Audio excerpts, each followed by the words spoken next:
Have you ever heard the phrase, marriage is just a piece of paper?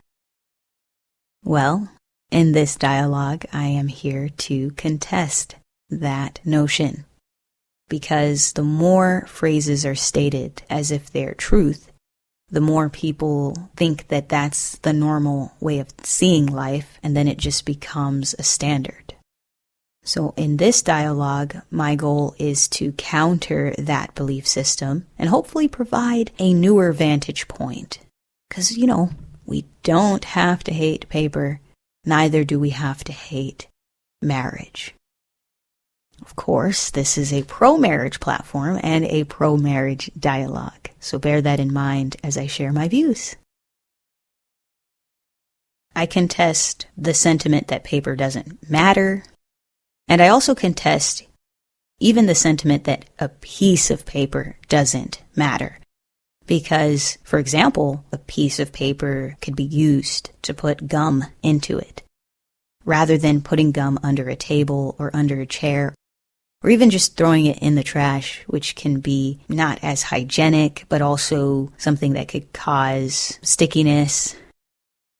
Also, if we were to throw gum on the floor, that's gross and pollution. So even if we just made the small-scale decision to put that gum in a piece of paper, that carries a cumulative weight. Because imagine all of us, when we chewed gum, did not store it in a proper place. Then everything would be disgusting. So a piece of paper still carries purpose. A piece of paper still carries meaning and is still useful, let alone comparing marriage to that. Because marriage, for many reasons, needs paper.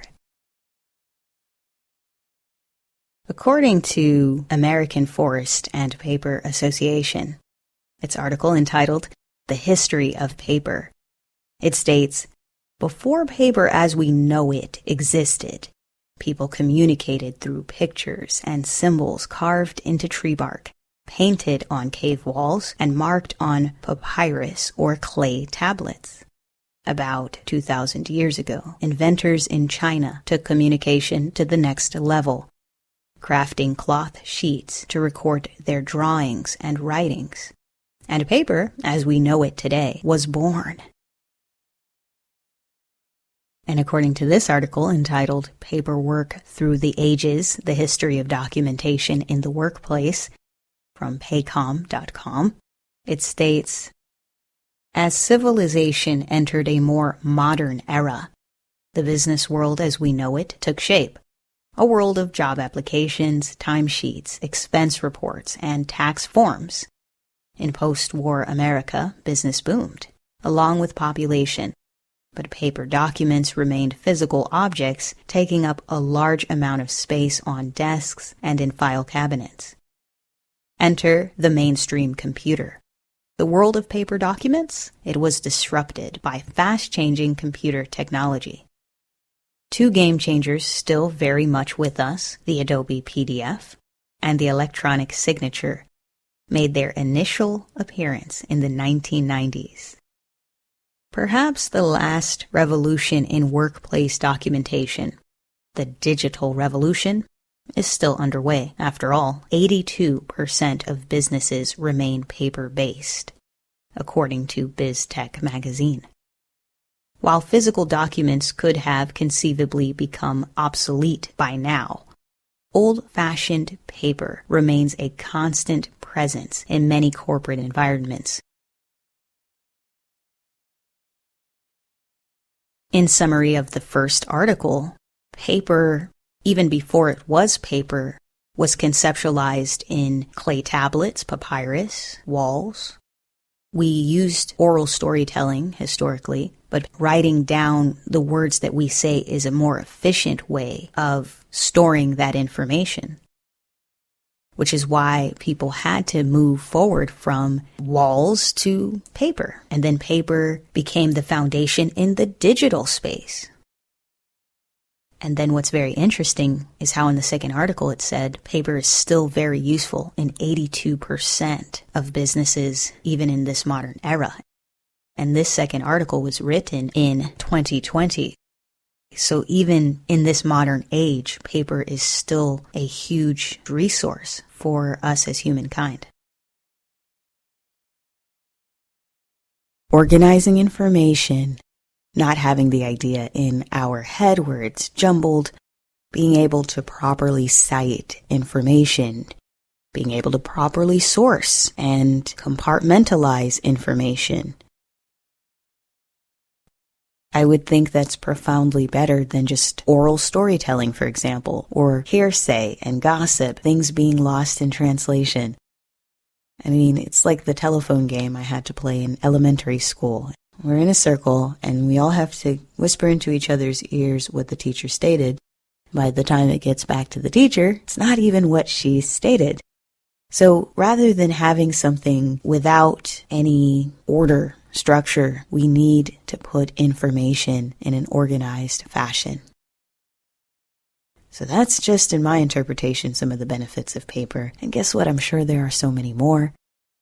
Even paper as a utility is beneficial. Toilet paper is useful. Paper towels are useful. Paper in its different formats is useful. Marriage license and marriage certificate. And what people are referring to paper is the certificate In the marriage license, that pronounces you married. A legal document that can be cited, sourced, placed in a database, and recognizes you as married depending on your state, country, and even globally. It showcases your relationship in a more professional manner. Unlike boyfriend and girlfriend relationships where the world doesn't have to know you're in this dynamic, or where there are no real boundaries or rules cementing you to that other human being, the law wants to hold us accountable for the people we are in relationship with. And when there's accountability, there's a higher sense of risk. There's hopefully a higher sense of resolve. We have to know the importance of marriage to hopefully associate that risk, but having this certificate that legally ensures that we are married places this relationship above all relationships, and it's professional so that we hopefully will place high conduct on the marriage as adults. Because if other elements of our professional world requires us to use paper, then I would think so would our marriages. Our children need certificates, and our marriages need certificates. All of this in tandem with a system.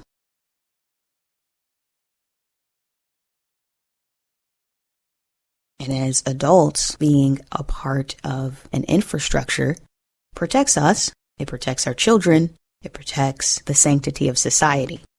The most functional, least chaotic societies are the most peaceful, the most ideal societies to live in.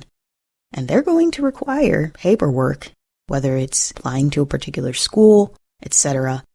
Being able to use paper to make sense, not just to do whatever we want, but to make sense of our choices in a practical manner is why I believe marriage is a valid paper. Let us treat each other in a professional way, not wasting each other's time, not playing guessing games with one another in terms of motive. If we're going to get into these relationships, we're doing this because we know there's so much risk. And if you're going to give someone something as extreme as a bloodline, a lineage, your time, your energy, your labor, especially when it comes to domestic labor, and they can't even give a certificate that legally acknowledges this dynamic, that's not only disorganized, but it comes off as, how do I drain this person of them as a resource and all the resources their relationship immaterially and materially gives me with the least amount of professional conduct required? paperless relationships are devoid of order. When paper, which helps describe data, does not exist, that doesn't mean that people won't put a name to their experiences. They just won't do it in a clearly agreed upon or absolute fashion. It will be disassociated, it will be dysfunctional or distractive. It will be something that the definition changes, fluidity rather than cementing information. So for example, some people will say a baby mama is a person who's in a romantic relationship with a guy she had a kid with. And other people will say everyone is a baby mama whether they are married or not. But because that terminology doesn't have an absolute standard within itself, it's hard to make sense of. And it's also strange to want to use that definition when it's not a terminology that's acceptable in highly conservative, structured societies throughout the world. Which is why when there are people who want to displace marriage, and I guess replace it with these paperless dynamics, they're giving a name to us that they feel is right, but they are not comfortable with the actual definition of husband and wife. So isn't it interesting that they still put a name to an experience, but it's just the name they prefer rather than the name that is universally understood? Even in my research, indigenous populations marry each other. So you can go to remote parts of the world, you can go to just globally and realize that marriage is universally understood. Not every culture has boyfriend or girlfriend, and in most parts of this world, marriage is epitomized as the dominant relational dynamic. So for the paperless community, what would you replace marriage with? And since you don't want to document your relationship or certify your relationship with a marriage certificate, what would you prefer we do?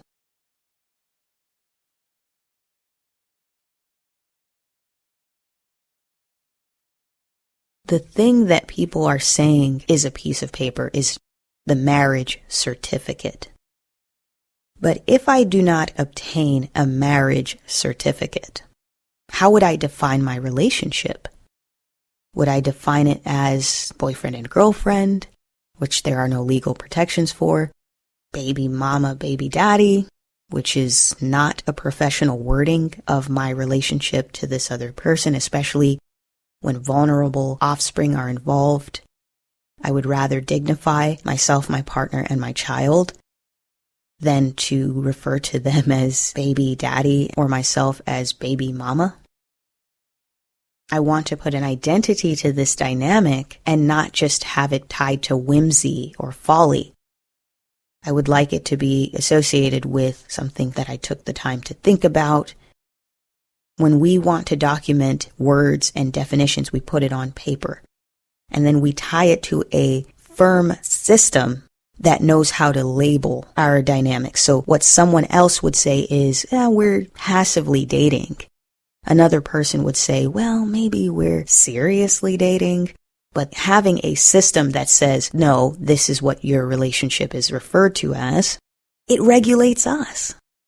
It keeps us from making up our own definitions. It parents us so that we don't just waste ourselves and our time, because being regulated as human beings reduces chaos. Isn't that the goal? To reduce confusion, chaos, and destruction, dysfunction? So putting paper in the midst of this dynamic is more credible.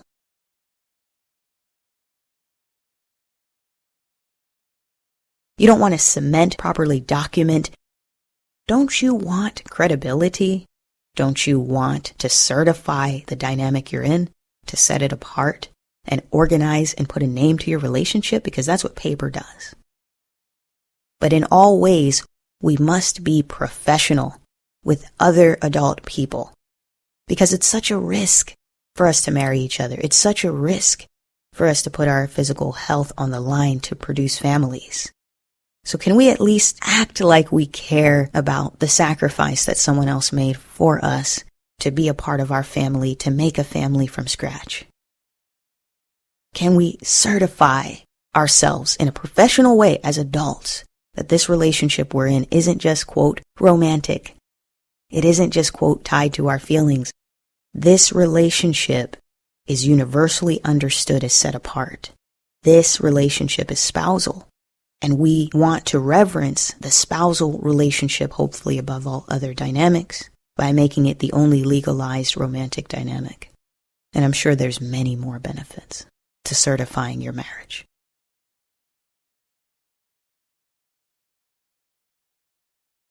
And if you are anti-marriage, you should be anti the likeness of marriage, which is all relational dynamics. Why be anti-marriage but pro-dating?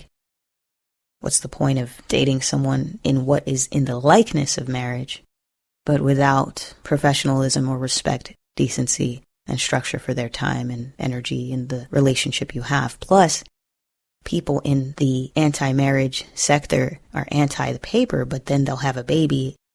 Who's signing the birth certificate? Is it just the mom, or do you want the dad to sign it, or is no one signing it? Are they against babies having paper attached to themselves?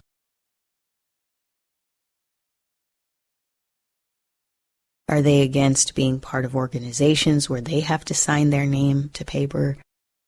Are they against all paper? Or is it just the marriage paper?